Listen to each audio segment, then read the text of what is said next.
It's so beautiful to be together.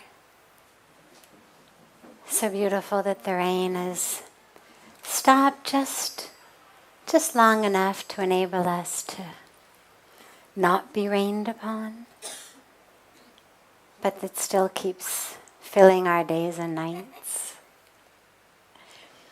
So, as always, we'll start with some questions, or at least one, that have come in advance. I was given these as I just walked in, so. When I meet spiritually elevated souls, people, gurus, tears flow down my face and I am tongue-tied. I am not able to ask questions in my mind. Why does this happen? Is the drishti too powerful? Please explain why.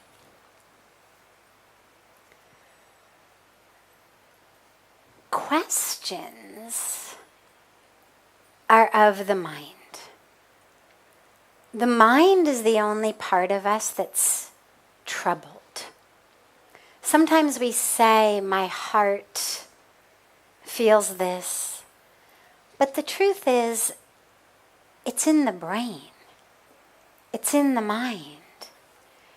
Now, yes, we also have these beautiful energy centers. I won't go into all about it now. We'll talk more about the different chakras as the Navaratri begins. And each day as we celebrate a different form of the Mother Goddess, we'll talk about the chakra that she's associated with. So yes, we do feel, of course, in our heart chakra, in that energy center, but ultimately, all of the thinking takes place in the mind. The heart experiences love for sure, oneness for sure, on a deep level.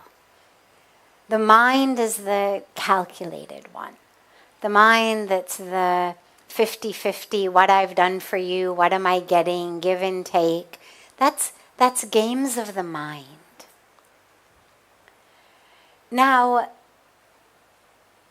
the mind also functions only in separation. The mind sees everything as separate from itself. The heart knows oneness. And I mention this because when we are in a moment in which our hearts open, in the presence of a master, a guru, on the banks of Ganga, in so many deep, spiritually elevating experiences, our minds just shut down. And that's a good thing, by the way. That's not problematic. It allows us to drop fully into the heart. And in many of those cases, we don't make any kind of conscious choice. It just happens. The heart explodes, tears pour down our eyes, and lo and behold, the thinking mind that is troubled is quiet. I remember when I first came to the banks of Ganga and first had this incredible experience. For days, I was pretty much non-verbal. And I was a straight A student. I was an academic. I was the one who ended up teaching classes when the teacher didn't show up or was out sick. So for me, non-verbal was not a state that, unless I was sleeping, I pretty much ever found myself in. And I was nonverbal. All I could say for days as tears poured down my eyes was, oh my God, it's so beautiful. Oh my God, it's so beautiful. Oh my God, it's so beautiful. So to find yourself at a loss for words, especially a loss for words that center around something that is troubling your mind, is neither surprising nor problematic. It's very natural. As you've dropped into an open heart, the mind quiets. And then, of course, there's also that grace that happens sometimes where our questions just disappear. I remember when I first met Pujya Swamiji, first had his darshan, he would meet people for an hour at a time, 2 hours a day, 10:30 to 11:30 in the morning, and it was either 4 to 5 or 4:30 to 5:30 in the afternoons.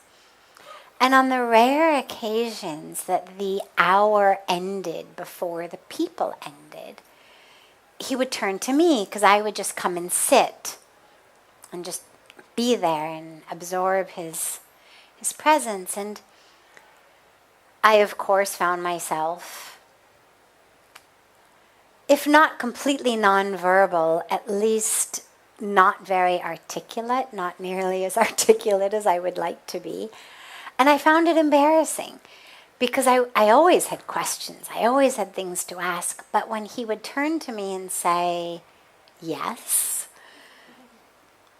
I couldn't think of anything. And then, of course, afterwards, later on, things would come to me. And so I would kind of make these mental lists of next time he asks me, here's going to be my very intelligent question I'm going to ask him.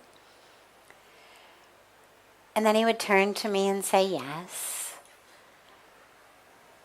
And my brain was, like oatmeal. Just nothing. And I finally decided, all right, this is really embarrassing. I'm going to write them down. So I made a list in my room one night of questions. And I used to have a little purse that was just one of these little cloth embroidered ones that I had bought here in the market, that small. All I had to carry around were my room keys and some chapstick and maybe, some rupees to get a cup of tea or something. And I put my questions in my purse and come in for darshan. And he turns to me and says, yes. And I'm ecstatic because I've got my list of questions.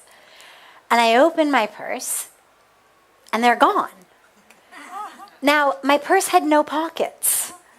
It wasn't like a proper handbag of a busy woman, with all kinds of things in it. It was a tiny little cloth bag. My keys were there, my chapstick was there, my rupees were there. No list, no secret compartments, no nothing in the purse. And so then I decide, well, I must have lost it along the way. And I go back out and I'm retracing my steps back to my room. It's not there. I knew it was there. I had just put it in my purse.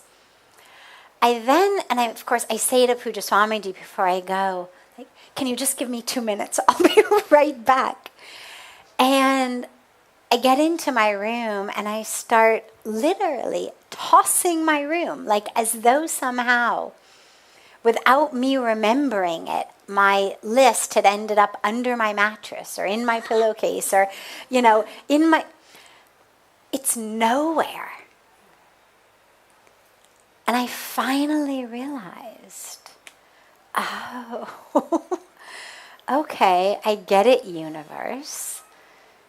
This is not going to be about what you do well, which is intellectual mind stuff. This is a whole new ballgame, a whole new situation.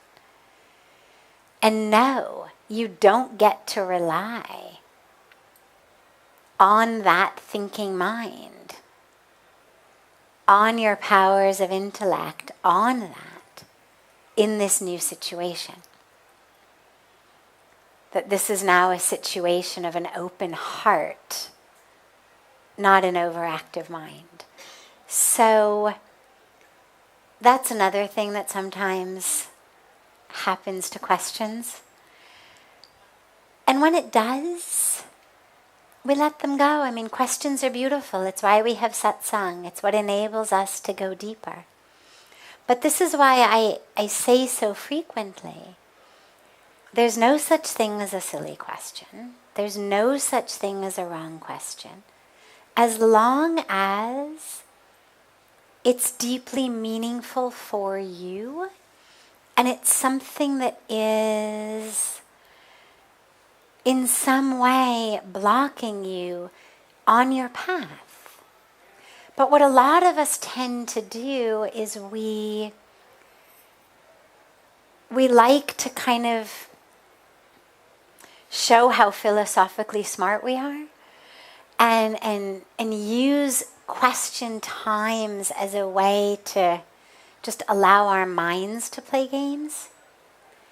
And those are the questions that tend to disappear in that divine presence. So don't worry when it happens to you. It's a beautiful thing.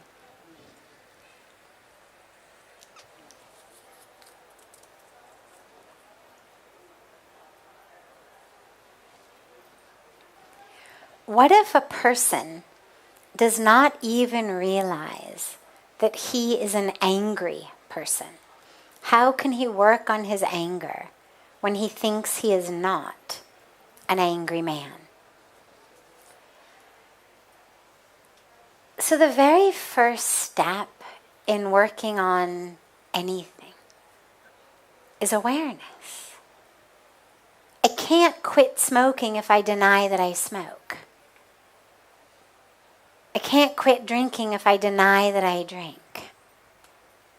I can't quit lying if I deny that I lie. And if I deny that I am impacted by, driven by different emotions, whether it's anger, greed, lust, jealousy, ego, all of the stuff that most of us inside say, I'm not that. I'm not that. Well, then we can't actually become free of them. And this is why it's really important to realize there's no shame in any of this. This is part of the human condition. And if you believe in a perfect God, a God who certainly could have created us without any anger or greed or lust or jealousy, but didn't. I mean, to me, God is perfect.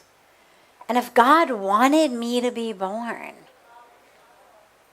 without any struggle, God would have waved God's magic wand, and that's exactly how I would have been born. But because I believe in a perfect God, a perfect creator, I believe in a perfect creation. Now that doesn't mean that there isn't work to do, but doing the work is part of the perfection. Because it's bringing us back into awareness with the perfection of who we really are, which is these spiritual beings having a human experience in a human body, which is perfect. If God didn't want us to have a human body, we would not have a human body. But the key is awareness. And this is why removing the whole shame element around spirituality is so important. Because we can't grow if I'm denying and repressing and suppressing. Then I can't grow. And so this is why a practice of awareness and mindfulness is so important. Because I may be able to say to you, oh, I'm not angry. I mean, how many times have we ever said to someone, calm down? And they say, I'm calm, what do you mean? You think, oh, that was helpful, okay. People say it all the time, or you say, don't be angry. I'm not angry. Okay. Now, it may be apparent to the person you're talking to that you are not calm, that you're angry. But if it's not apparent to you, then you're just going to keep repeating the same cycles over and over and over again. And that's why we practice mindfulness. It's why we watch first the breath, the easiest place to start. But as we watch the breath, we also watch emotions arise. You can see anger arising. It doesn't arise out of the blue. If you're really aware, you see it start to build. You feel it. The heart starts to beat a little faster. The face starts to get a little flushed. The vision starts to get a little narrow. So we have to acknowledge these aspects of ourselves without shame, recognizing that we're all here doing the work to come back to the truth, to know the truth. But simply denying something does not actually make it go away. If you are, as it sounds from the question, like the friend, the loved one, the companion of someone, because of course the question was in the third person, not the first, so it sounds like they're asking about another person in their life. The challenge is that the more you say you are an angry man, the more angry they're going to get, and the less likely they are to admit it and acknowledge it.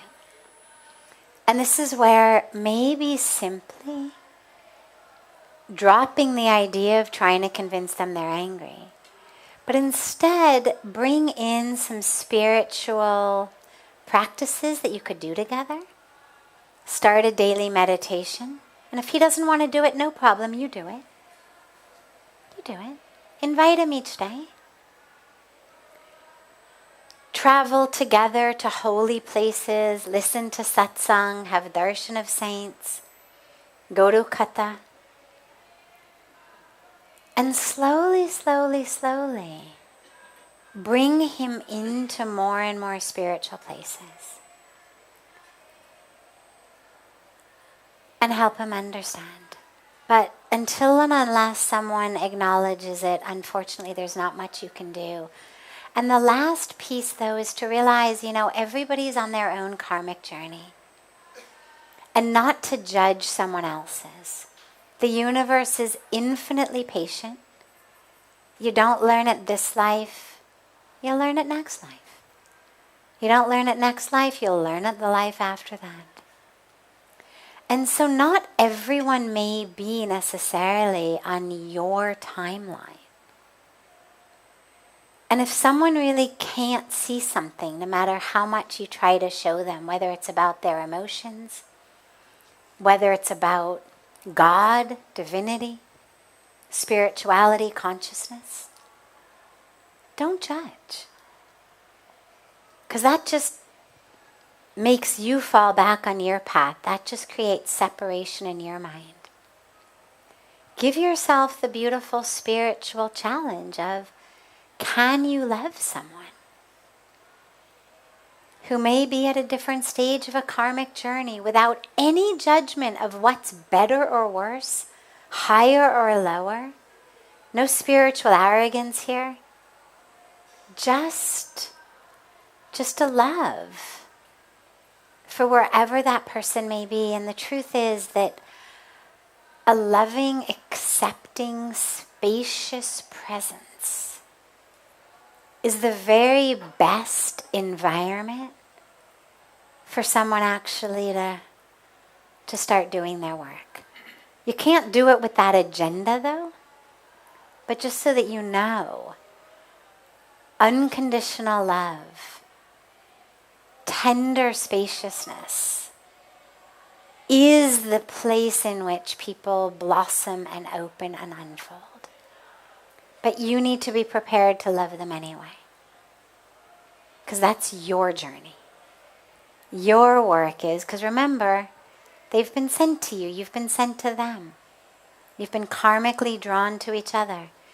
And maybe the lesson for you in this is not, how can I make him less angry? How can I teach him? But how can I learn to love in the face of anger? How can I learn not to make my self-identity based on what he says? Because these are important lessons.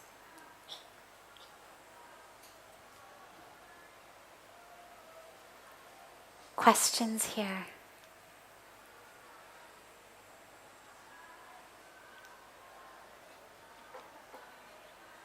Yes. Yabia. Welcome back. Thank you. Very happy to be back. So my question is, could you speak about your experience on Bhakti Yoga?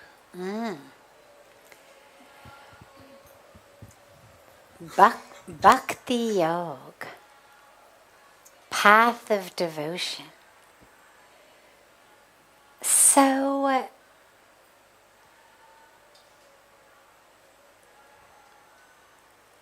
for me, it really happened very spontaneously. I was raised in a Reform Jewish community. We were not religious. We went to synagogue because it mattered to my grandparents.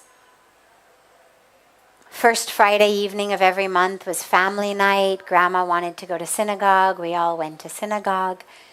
The holidays and observances that we celebrated were ones that were focused much more on the history, the culture, the ancestors, than actually on God.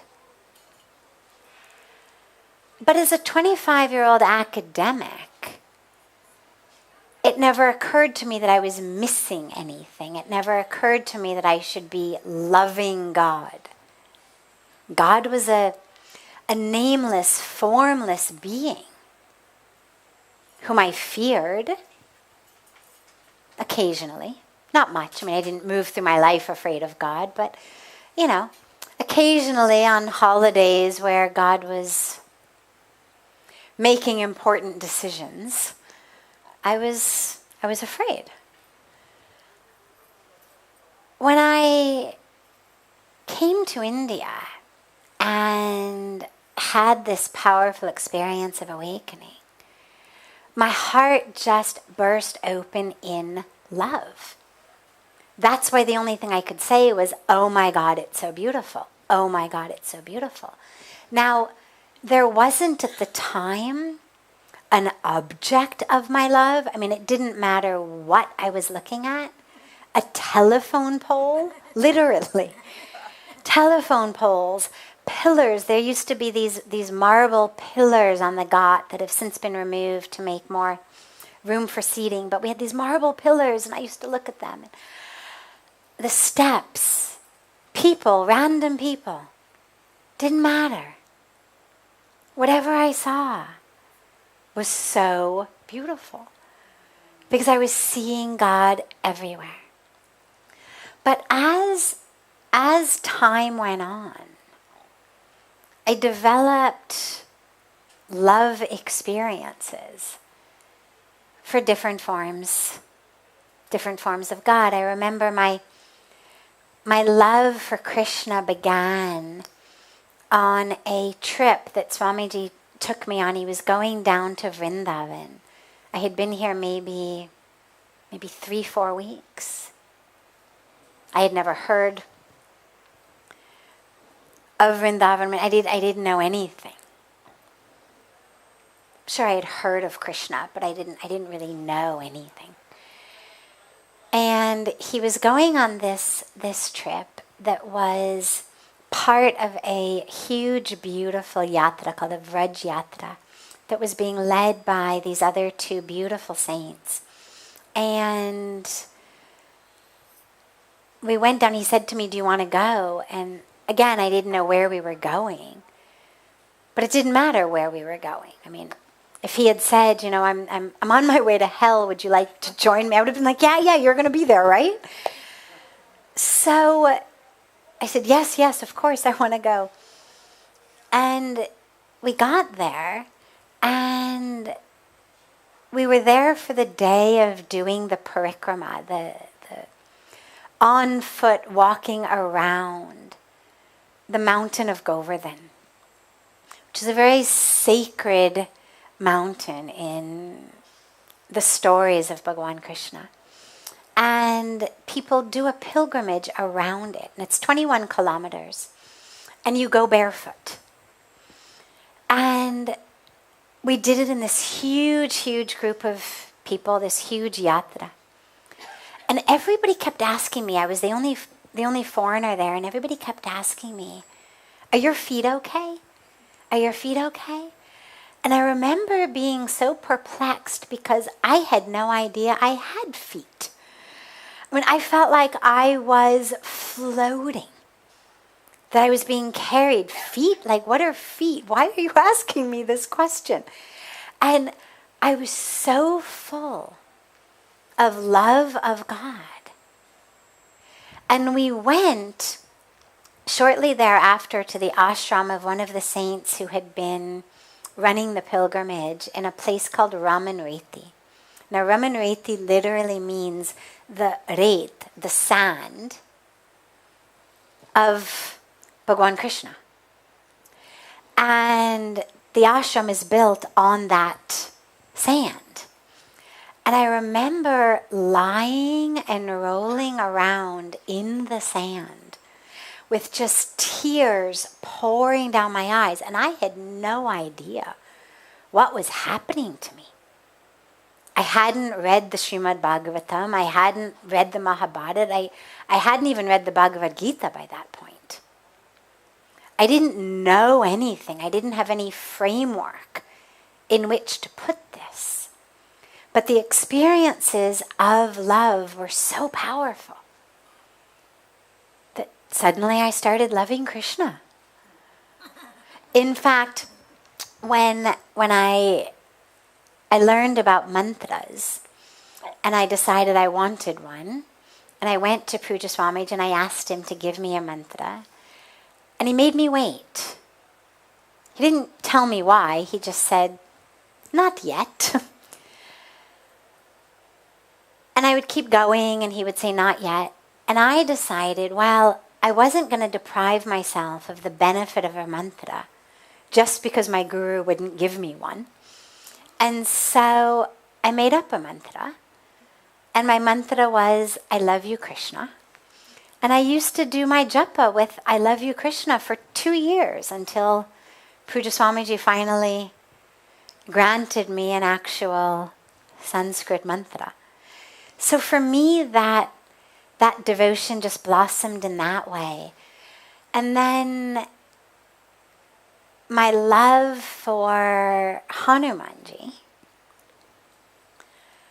blossomed one night, as funny as it sounds, in Pittsburgh, Pennsylvania, where I had gone to see Pujya Swamiji. It was after he had sent me back to America to finish studies, and I had finished them, and he was in Pittsburgh where he had built the Hindu Jain temple and was spearheading the Encyclopedia of Hinduism project. And I went to meet him there. And he said to me one evening there, he said, "You are going to do great things. You're going to touch millions." And I remember thinking that it sounded the way that my mother would say, "You're the prettiest girl in the class." You know, like, you know it's not true. true, but you appreciate the love of the one who's saying it to you to make you feel happy. But you don't actually suddenly start thinking you're the prettiest girl in the class just because your mother told you were. And in the same way, I remember when Pujya Swamiji said that, thinking, oh, that's so sweet. You know, he's trying to make me feel good. And I said to him, you know, I know that I'm intelligent. I know that I'm going to be able to do something. But I know that I'm not at that level, as you say, and that's okay. Like, you don't have to, you know, say these nice things that so obviously are not true. And he was quiet, and the next morning when I got up and went up to do pranam to him, sitting on the table where he was sitting was a book about this thick of the Ramayana. And it was an English translation, not a verse-by-verse translation, but it was more of the story of the Ramayana. Not quite for kids, but nonetheless a really easy version. It was the Bhartiya Vidya Bhavan version of Ramayana. And he gave it to me to read. I read it during the day. I ended up staying awake all night reading it. And by the next morning, I had finished it. And I went to him the next morning with just tears pouring down my face. And I said, I get it. I get it. If Hanumanji could accomplish and achieve all of these miraculous feats just out of devotion to God, because that's what Hanumanji says. When he gets asked at the end of the war, how did you do it? How did you fly across the ocean? How did you carry the Himalayas in your hand? How did you put the sun under your armpit? Like, how did you do these things? He didn't say, well, don't you know who I am? He didn't say, you know, I've been working out at the gym and I've got this special trainer and he's teaching me the carry the mountains pose. He didn't say I've got some very special vitamin tonic, nothing. He just said, I take Bhagwan Ram's name, I take God's name, I think of God, I invoke God, and it happens. It happens. And so I said to Pujya Swamiji, I said, I get it. It's not about him and what he can do. It's about the grace of God. It's about the miracle of God. And so, if through taking God's name, this essentially monkey could accomplish all that, well then maybe I really can do something with my life. Maybe I really can accomplish something beautiful. And so from then on, my devotion for Hanumanji kept blossoming. Of just make me that devotee like you are. Make me that devoted, that humble, that surrendered, that I know that A, I can do anything, and B, it's not about me. It's you. You can do anything. And if you want to, you can do it through me. But it's all about you. And so, Bhagwan Krishna, Hanumanji, Ganga, it's been a beautiful experience of bhakti. And, you know, it's interesting because in the teaching of Vedanta, Advaita Vedanta, it's a teaching of non-duality. There's nothing but God. And so a lot of times these questions arise of, well, how do you worship God as somehow this form or that form when there's nothing but God? Like, isn't that kind of a lower form of spirituality than this non-dual form? And the truth is that if you look throughout history at the bhaktas, the devotees, the enlightened saints who were steeped in devotion, not only in India, not only in the Hindu tradition. You can find them in every tradition. Those lovers of God.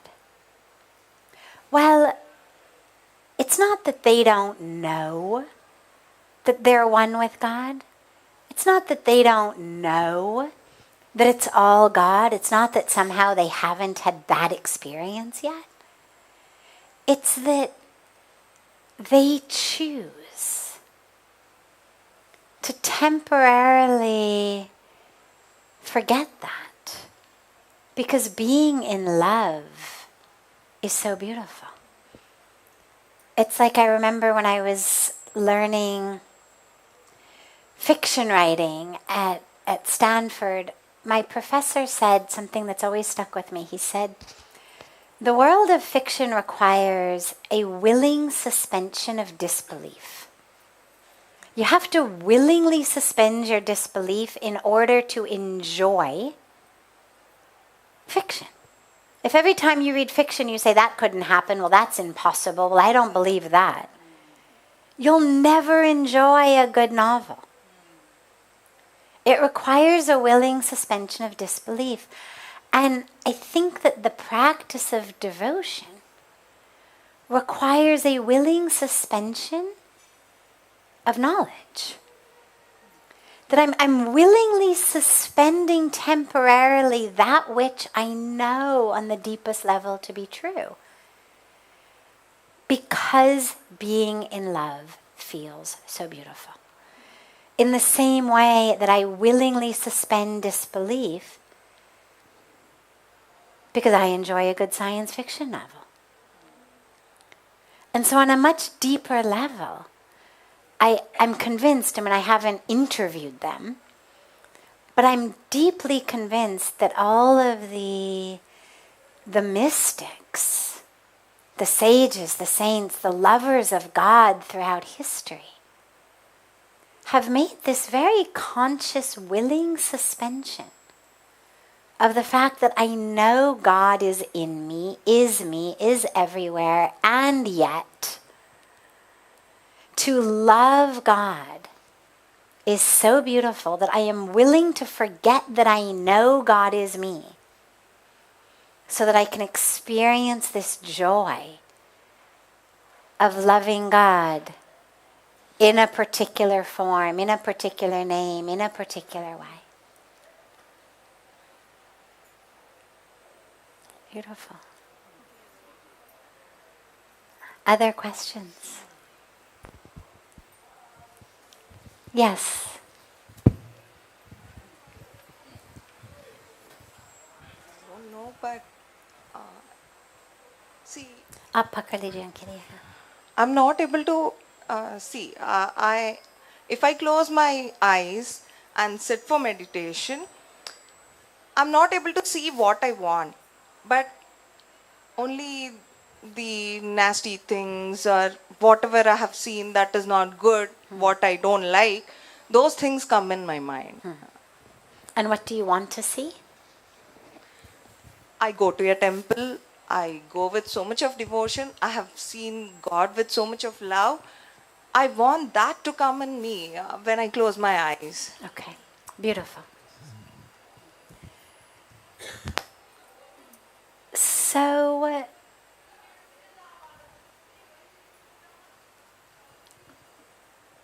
the mind is full of what we feed it. Whatever we put in is what's there. And so whether it's in our dreams, whether it's when we close our eyes to sit and meditate, that which is gonna arise is whatever I've put in. Now, you may not consciously be putting in nasty, ugly things, but this is why it's so important, when we speak about fasting. Fasting isn't just what you eat through your mouth as food. We take in food through all of our senses. And in the same way, let's say that you had a sensitive stomach, or you were in training for a particular sporting event, or something that you really wanted. You needed your physical body, your stomach especially, your digestion, to be really top-notch. You'd be really careful about what you ate. No matter how many times somebody said, oh, just one, you'd be like, no way. Because I know what that gulab jamun is going to do to my stomach. No. The problem is, we're not nearly so careful about what we take into our subconscious minds. We take it in through our ears, that which we listen to on TV, on the radio, on social media, in conversation. Do you find yourself hanging around with people who are negative and gossipy? Or, judgmental? That'll go inside. We take it in throughout the world. We take it in through our eyes, what we see on TV, what we see on social media, what we see in movies.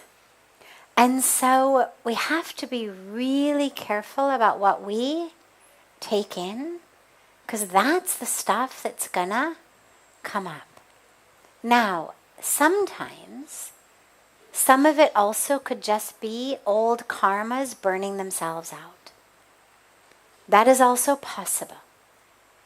If you feel like, I never see these things on TV, online, in movies, in books, I'm not surrounded by them, I'm not thinking about them, consciously or unconsciously, it may just be some old karma that's working itself out. But I would look really carefully about the TV you watch, the movies you watch, the books you read, the people you follow on social media, whose WhatsApp chats you open. It's got a way of sort of accosting us. We didn't mean to be watching these videos, but somebody just sent them to us, and then, before we even know it, we've clicked on it and we're watching it. So we have to really take back control over what goes in. But the second piece is that meditation is actually not supposed to be a time of even seeing really beautiful things. Yes, it's nicer to see beautiful things than not beautiful things. But seeing beautiful things also is a distraction. Meditation is actually supposed to be a time when whatever arises in the mind, it's negative, it's ugly, it's beautiful, whatever it may be. My job is one thing and one thing only, which is to bring my awareness back to whatever I'm meditating on. Whether it's my breath, whether it's a mantra, whatever I'm meditating upon, whether it's just pure awareness, meditation is not a time for our mind to wander off into beautiful places. Again, yes, it's nicer if it wanders into nice places than not nice places. But even if you find your mind seeing beautiful things, bring it back. Don't get lost. Don't get distracted. Meditation is about the process of seeing, not what you see. So right now, I'm seeing this piece of paper. Now I'm seeing this glass of water. Now I'm seeing my hand. Meditation is about not what I'm seeing, but about connecting as the one who is seeing. So even though what I'm seeing is changing, me as the one who sees stays constant. The connection with that which is constant is why we meditate. So you will see a lot of things when you meditate. They may be visions, they may be thoughts, they may be memories, they may be scenes from the future that you either do or do not want to happen. In every single circumstance, your job is simply bring the awareness back. Bring the awareness back. Bring it back. And so try that when you meditate, rather than worrying about that you're seeing A rather than B or X rather than Y. Connect as the one who's seeing. So yeah, there may be negative, ugly things flashing in front of my eyes, but I'm not those things. I'm the seer of those things. And when there's beautiful things, I'm also not those things. I'm the seer of those things. And allow yourself to connect as that. And then you won't be troubled by what you're seeing. Beautiful. Have a beautiful rest of your evening. A beautiful morning and day to our family joining us online from all over the world. There will not be satsang tomorrow. Apologies, I have to go to Delhi for one day. It's actually exciting. We're starting Arti on the banks of the Yamuna River. As we have Arti here on the banks of Ganga with Pujya Swamiji's vision and commitment to worshipping our rivers rather than using them as trash dumps or sewer lines. He's starting a very special Arti on the banks of the Yamuna. So I'll be in Delhi just tomorrow night, back on Monday morning. And so we will gather again day after tomorrow on Monday the 26th. And I look so forward to seeing you all. Monday is also the first day of Navaratri. So during Navaratri, we'll also be talking each day about the different forms of the Mother Goddess, the chakra, the energy center that she's connected with. And of course, we'll still have our questions and answers, but we'll also talk about that sacred mother, divine feminine energy.